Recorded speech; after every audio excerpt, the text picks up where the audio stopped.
Hi, and welcome to Adinkra Stamps, the virtual edition. Today we will be going over some examples of Adinkra symbols and how you can stamp them on your own. We will also go over a carving demonstration.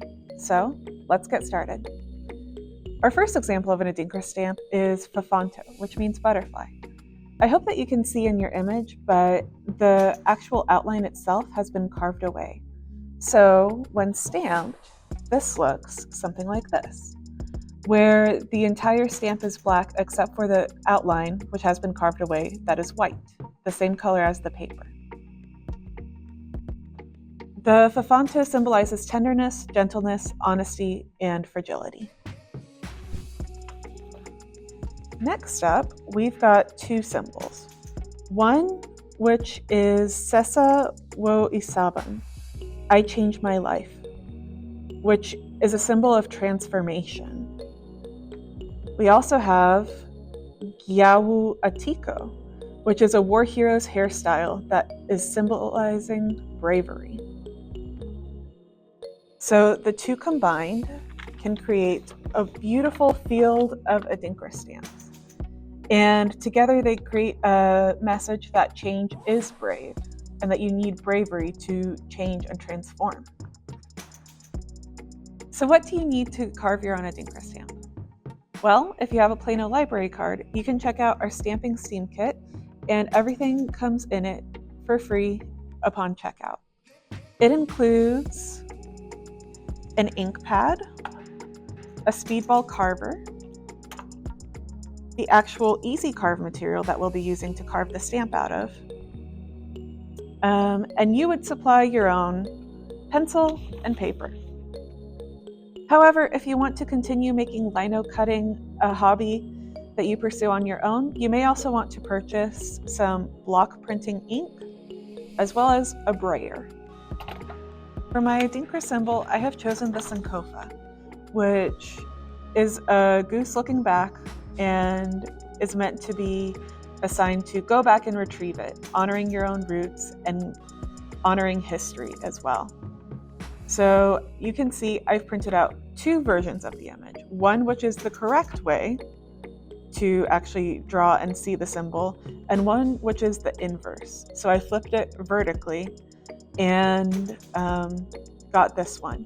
Because stamping is going to stamp the inverse of the actual design you draw, I wanted to have the inverse of the final image so that I knew what to draw without doing any mental work. Looking at the inverse image, I'm going to start tracing the design onto my easy carve.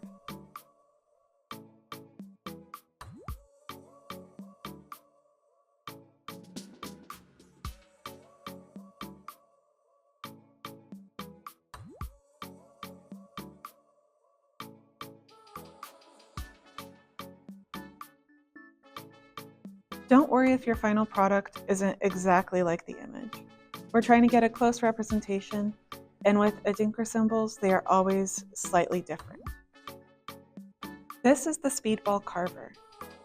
It has a red barrel, which has a cap on the end, which when you twist to loosen, has 5 different cutting blades inside of it. Be careful, the blades are sharp. Each blade has both the actual pointy end as well as the U-shaped side, which is going to go into the chuck. The chuck loosens, and as it does, the two parts inside of it start to separate. And as they separate, this is where you will put the U shape of the blade into the slot created by the separation of the two parts. To start off with, I'm going to select the thin, small V-shaped tool. This is very good for outlines and carving away small areas. I'm going to start by carving away the small outline of the shape itself, and then I'm going to go back with some of my other larger tools to carve away the majority of the piece.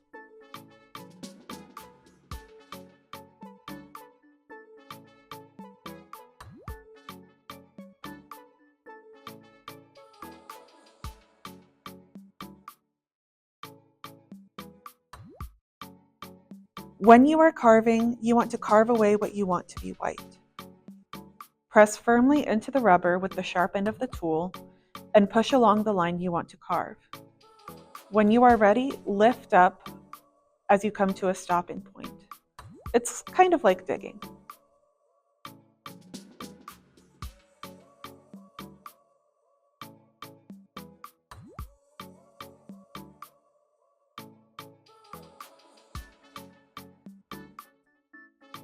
When you are carving, you want to make sure that your fingers are never in front of the blade.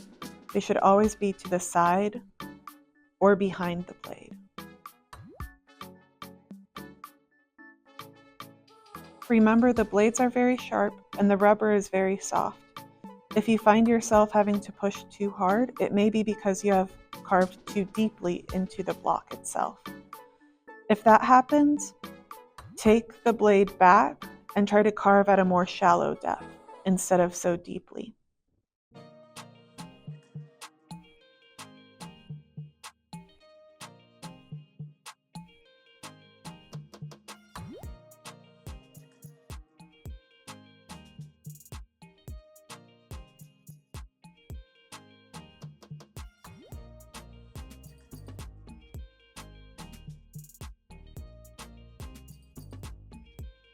When you are working with curves, try to make sure that you are moving the block instead of the blade itself.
Next, I'm going to carve away most of the rest of the piece. So I'm going to switch blades from this small one to a larger one.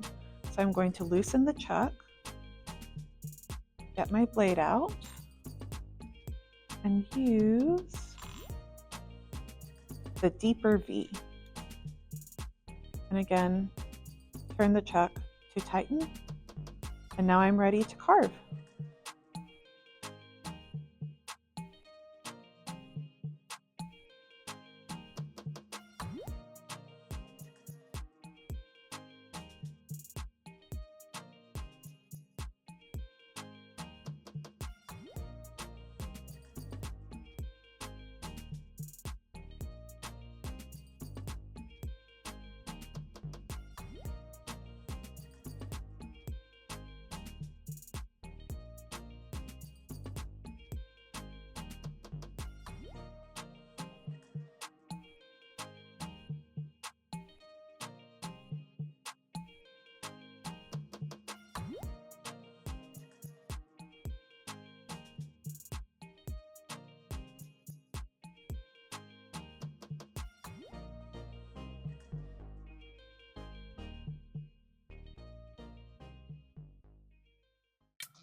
It's time to change out the blade again. So I'm going to loosen the chuck,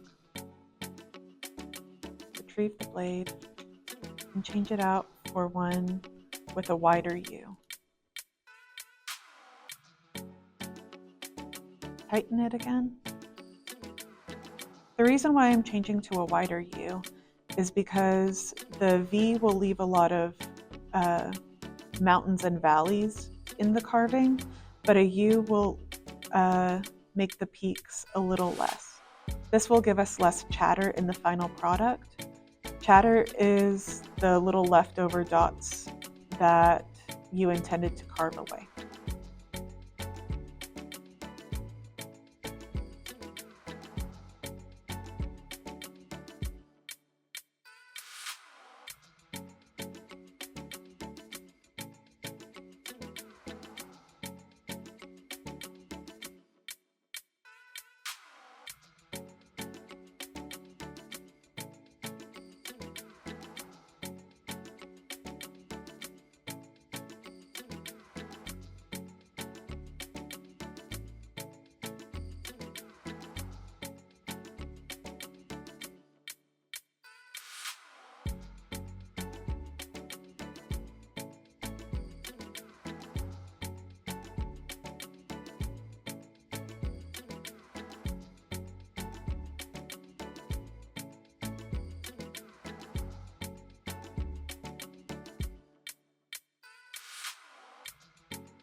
Next, I'm going to stamp the Adinkra symbol that I just carved along with another one.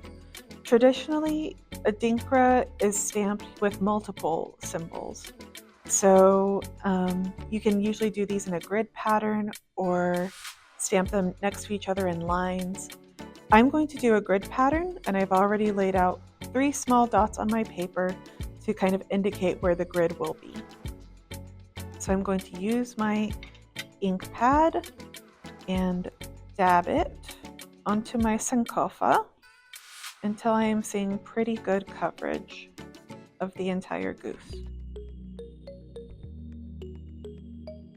And then I will stamp.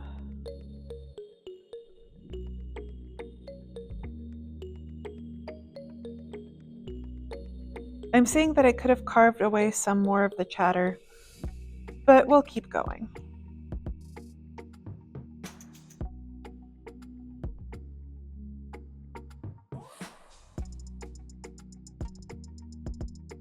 And now the other stamp.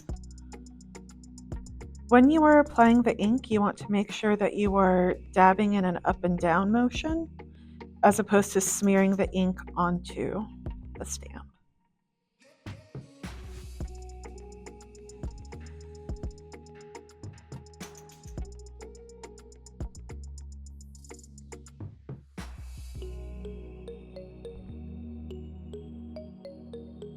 And there you have it.